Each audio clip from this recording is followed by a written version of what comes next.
नमस्कार दोस्तों, कैसे हो आप सब। आई होप आप बहुत अच्छे से होंगे और बहुत अच्छे से अपनी परीक्षाओं की तैयारी भी कर रहे होंगे।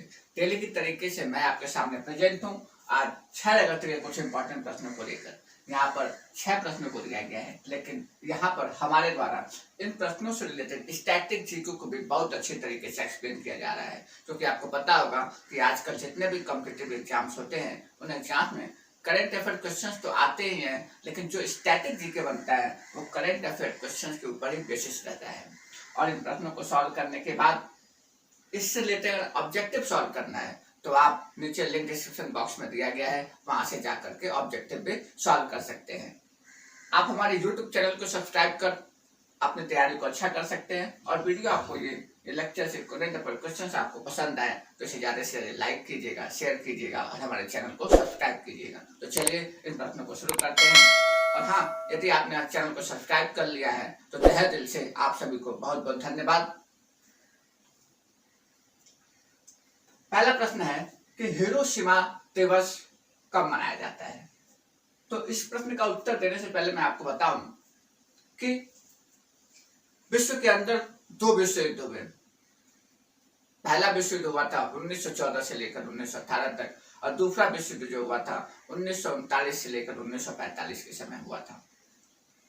ये बात है 1945 की। 1939 से मैंने बताया कि जो द्वितीय विश्व युद्ध था वो 1939 से लेकर 1945 तक द्वितीय विश्व युद्ध का समय था। इसी टाइम पीरियड पर एक समय आया 1941 और 1941 में जापान के द्वारा एक काम किया गया। क्या किया गया कि जापान ने अमेरिका की जो नौसेना थी, उन नौसेना का एक बेस था जिसका नाम था पर्ल हार्बर। उस पर्ल हार्बर को उसने हमला करके जापान के द्वारा उसको नुकसान पहुंचा दिया गया, या कह सकते कि पर्ल हार्बर को पूरी तरीके से तबाह कर दिया। और इसी बात का बदला लेता है अमेरिका कब? 6 अगस्त 1945 को। कब लेता है? 6 अगस्त 1945 को इस बात का बदला लिया जाता है। 6 अगस्त 1945। और आप एक और डेट याद रखिएगा, 9 अगस्त 1945। आइए मैं आपको बताता हूं कि आखिर तृतीय विश्व युद्ध के समय में क्या हुआ था हिरोशिमा शहर में और नागासाकी शहर में। ये दोनों शहर कहाँ के हैं? जापान के हैं। बदला लेना था पर्ल हार्बर पर जो अटैक हुआ था उसी का। 6 अगस्त 1945 की सुबह थी। अमेरिका के एक जहाज था जिसका नाम था B-29 और इस जहाज से जापान के हिरोशिमा पर परमाणु बम गिराया जाता है। लेकिन आपको बता दूं कि लगभग कहा जाता है कि 8:15 का समय था। 6 अगस्त तारीख थी, 8:15 का समय था। जापान शहर के ऊपर अमेरिका के बहुत सारे विमान उड़ रहे थे। अगर उन विमानों को जापान की सीमा से बाहर कर दिया गया होता तो शायद हिरोशिमा पर परमाणु बम नहीं गिरा होता। लेकिन दुर्भाग्य कहिए जापान का, क्योंकि युद्ध चल रहा था 1939 से और जापान के पास उतनी शक्ति थी नहीं। इस टाइम तक आते आते 6 अगस्त 1945 आते आते कहा जाता है कि उसका पेट्रोल जो है, जो युद्ध करने में जो सामग्री यूज होती है पेट्रोल बोलते हैं, पेट्रोल समाप्त हो चुका था। पेट्रोल की बहुत ज्यादा कमी हो गई थी। पेट्रोल की कमी होने के कारण जापान के जहाज अपने उड़ान नहीं भर पाए और उड़ान न भर पाने के कारण अमेरिका के जो जहाज जैसे कि B-29 जो उसकी सीमा के अंदर आ चुका था उसने बमबारी कर दी। अगर पेट्रोल होता तो शायद युद्ध का परिदृश्य कुछ और होता, लेकिन नहीं, पेट्रोल नहीं। जापान को नुकसान हुआ, हिरोशिमा पर परमाणु बम गिरा दिया गया। तो इसीलिए इसी को याद करके 6 अगस्त को जो है हमेशा क्या मनाया जाता है? हिरोशिमा दिवस मनाया जाता है। और यहाँ पे जो बम गिराया गया था उसे लिटिल बम बोला जाता है। क्या बोलते हैं? लिटिल बम।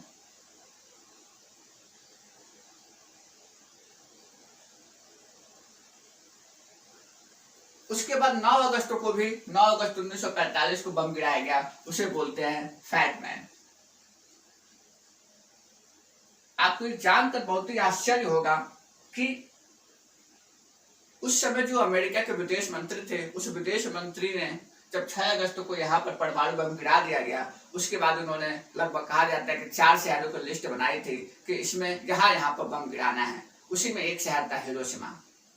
लेकिन आपको बताऊं कि नागासाकी उस लिस्ट में नहीं था, लेकिन जब 6 अगस्त को हिरोशिमा पर बम गिरा दिया गया और 9 अगस्त की सुबह ही क्या होता है कि जो अमेरिका के विदेश मंत्री होते हैं वो कहते हैं कि नहीं, इन 4 शहरों पर जो उस लिस्ट में थे उस पर नहीं बम गिरेगा, नागासाकी पर बम गिराया जाएगा। तो दुर्भाग्यवश नागासाकी उनके नाम पर आ गया और नागासाकी पर भी बम गिर गया 9 अगस्त 1945 को। तो इस तरीके से यहाँ पर कुछ इंपॉर्टेंट बातें आपको बताई गई। आई होप आपको अच्छा लगा होगा। चलिए अगले प्रश्न में चलते हैं। अगला प्रश्न है कि 1984 के सिख दंगा हुआ था 1984 में। उस दंगा में बहुत सारे लोग मरे थे, बहुत सारे लोग घायल हो गए थे। तो उन्हीं लोगों के लिए केंद्र सरकार ने जो मृतक आश्रित परिवार हैं, जो उस समय लोग मर गए थे और उनके जो परिवार आज भी हैं, उनके लिए कुछ राशि की व्यवस्था की है। तो मृतक आश्रित परिवार के लिए 3.5 लाख रुपए सरकार के द्वारा दिए जाएंगे और अल्पसंख्यक मंत्रालय देगा। और जो घायल परिवार होंगे, जिनके आप जो भी घायल व्यक्ति होंगे, उनके परिवार को 1.25 लाख रुपए दिया जाएगा। इसमें कुछ और बताने के लिए नहीं था, ये इंपॉर्टेंट 2 बातें थी, आपको पता होना चाहिए। अगले प्रश्न चलते हैं। अगला प्रश्न है कि हाल ही में चर्चा में रहे रवि कुमार दाहिया का संबंध किससे है। तो एक बात बता दूं कि रवि कुमार दाहिया का संबंध वास्तव में टोक्यो ओलंपिक से है। टोक्यो ओलंपिक 2021 से है। और बताऊं कि रवि कुमार दाहिया क्या है, तो रवि कुमार दाहिया जो है, इनका संबंध जो है पहलवानी से है। ये पहलवानी करते हैं, रेसलिंग करते हैं। और कल इन्होंने जो है 57 केजी में इन्होंने क्या जीत लिया है, सिल्वर जीत लिया है। और आपने सुना होगा एक नाम सुशील कुमार का। तो सुशील कुमार के बाद दूसरे नंबर के खिलाड़ी बने हैं जो फाइनल में पहुंचे हैं, वो भी किस खेल से रिलेटेड, पहलवानी से रिलेटेड। बात जब आई टोक्यो ओलंपिक की, तो आपने देखा कि टोक्यो ओलंपिक 2021 चल रहा है। 23 जुलाई से इसकी शुरुआत हुई थी और इस बार की जो थीम रखी गई है, भारतीय इंडियंस जो इंडिया की टीम है, इंडिया की टीम के लिए जो थीम रखी गई है वो है चीयर्स फॉर इंडिया।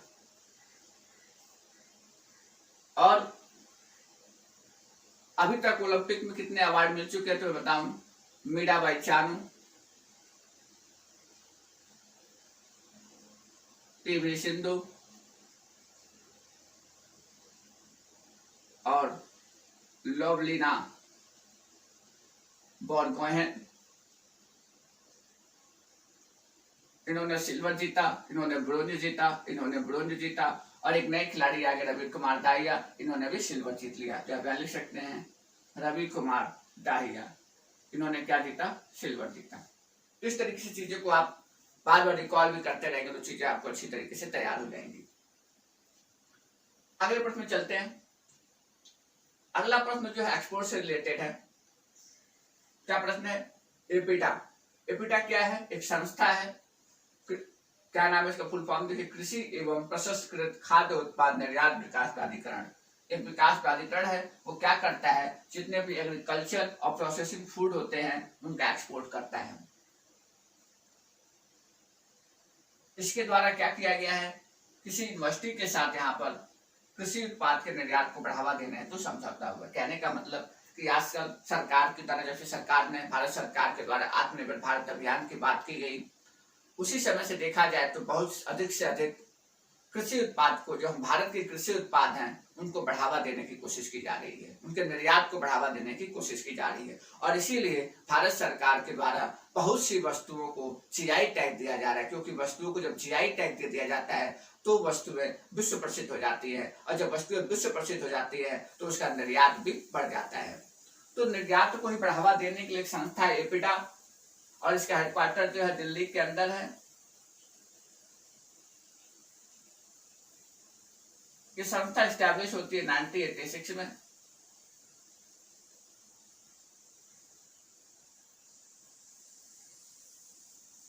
तो किसकी यूनिवर्सिटी के साथ हुआ, तो बेंगलोर की एक यूनिवर्सिटी है, बेंगलोर की एग्रीकल्चर यूनिवर्सिटी, बेंगलोर का जो कृषि विश्वविद्यालय है उसी के साथ जो है समझौता हुआ है, और इसे क्या किया जाएगा, कृषि को बढ़ावा दिया जाएगा।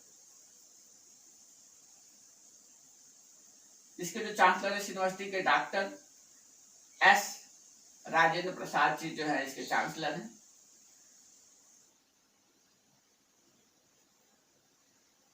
और एपीडा के जो चेयरमैन है उनका नाम है एम अंगामुथु। एम अंगामुथु करके जो है ये इसके चेयरमैन है। चलिए अगले प्रश्न में चलते हैं। अगला प्रश्न है कि टोक्यो ओलंपिक 2021 में पुरुष भारतीय हॉकी टीम ने पदक जीता है। तो आपको पता कल का दिन भारत के लिए बहुत ही अच्छा रहा, क्योंकि कल भारत ने 2 अवार्ड लेकर आया। एक तो एकल स्पर्धा की बात करें तो यहाँ पर सिल्वर लाया गया रवि कुमार दाहिया के द्वारा पहलवानी में। उसी तरीके से कल ओलंपिक में कमाल हुआ।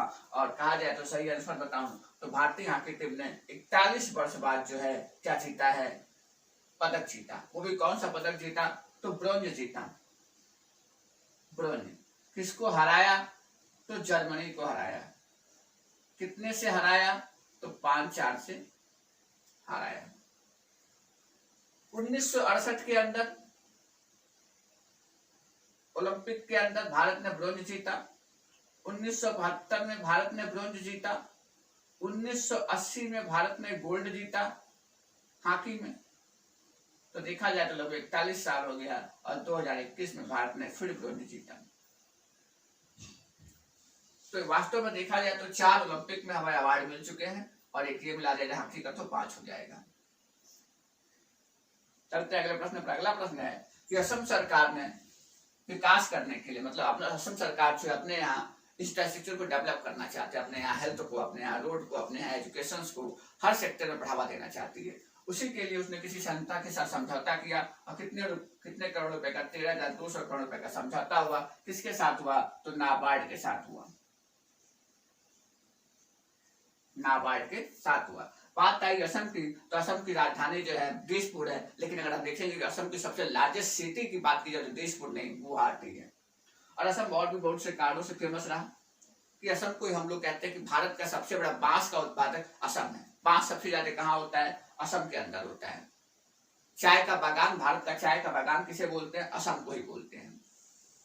असम के अंदर एक जीआई टैग मिला था, तेजपुर लीची थी, तो असम की जो तेजपुर लीची थी उसे जीआई टैग मिला। और असम की ही एक अंगूर थी बर्मेज प्रजाति की, बर्मेज अंगूर था, उसका दुबई में भी निर्यात किया गया। असम ने एशियन डेवलपमेंट बैंक के साथ समझौता करके बिजली उत्पाद को बढ़ावा देने की कोशिश कर रहा है। इसके साथ साथ असम के लिए सबसे इंपॉर्टेंट क्वेश्चन यहाँ से बन सकता है कि पूर्वी भारत की पहली कौशल यूनिवर्सिटी कहाँ खोली गई, तो पूर्वी भारत की पहली कौशल यूनिवर्सिटी असम के अंदर ही खोली गई। अब बात करें हम नाबार्ड की, तो नाबार्ड का मतलब होता है कि national agriculture bank for reconstruction and development, rural and development, राष्ट्रीय कृषि एवं ग्रामीण विकास बैंक। इस बैंक की हेड ऑफिस की बात करें, इसकी तो ये कहां पर है, दिल्ली के अंदर। इसके अगर हम चेयरमैन की बात करें तो जी